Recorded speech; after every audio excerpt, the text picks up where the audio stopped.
মনোবীক্ষণ polyclinic, চিকিৎসার জগতে এক দশক। এখন এখানে সব বিষয়ে ডাক্তারবাবু একসাথে তলায়। ফোন করুন 7477799515 এই নম্বরে। জঙ্গিপুর পুলিশ জেলার পক্ষ থেকে রক্তদান শিবিরে রক্তদান করলেন পুলিশ কর্মী আধিকারিকেরা। রবিবার শিবিরে 95 জন রক্তদান করেন।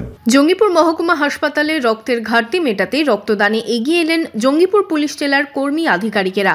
রবিবার জঙ্গিপুর পুলিশ জেলা ওয়েলফেয়ার কমিটির উদ্যোগে এসপি অফিসে রক্তদান শিবিরের আয়োজন করা হয়।